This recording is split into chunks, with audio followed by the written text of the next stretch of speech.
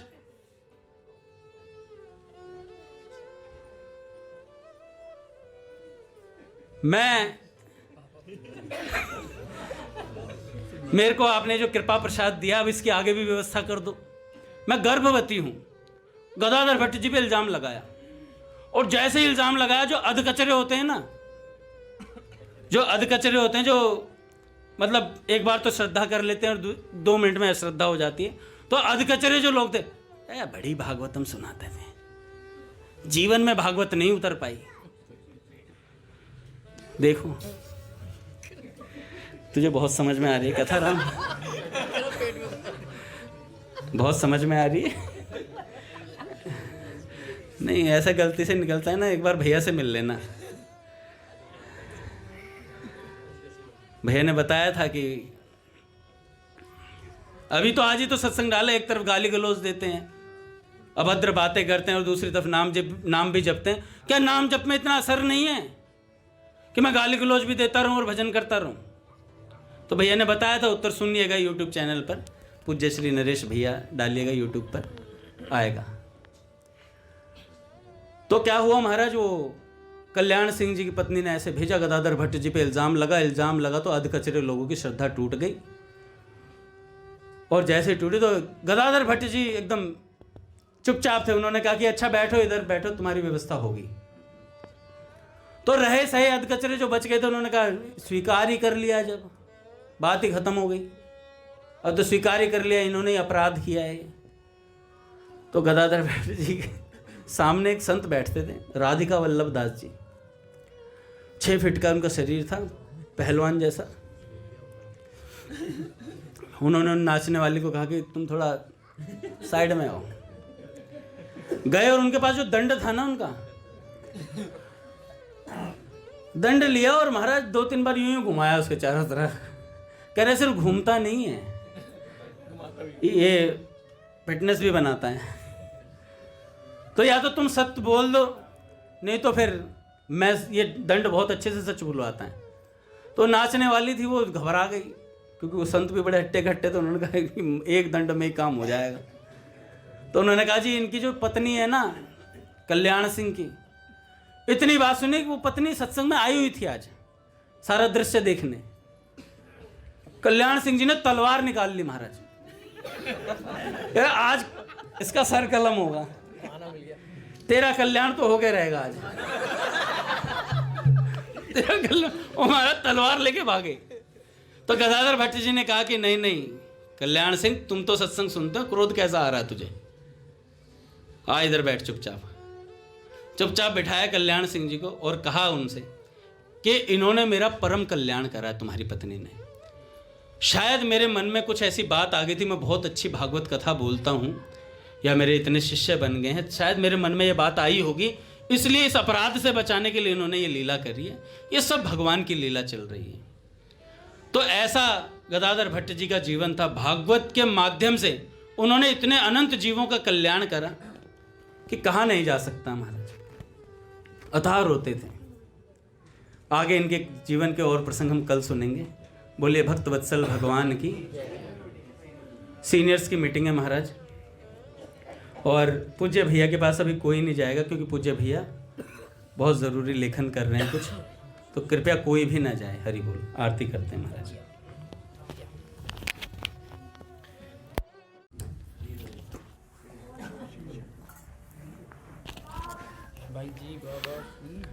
बोलिए भक्तवत्सल भगवान की जय। पूज्य श्री भाई जी महाराज की जय। पूज्य श्री राधा बाबा की जय। पूज्य मैया की जय। अपने प्यारे भैया की जय।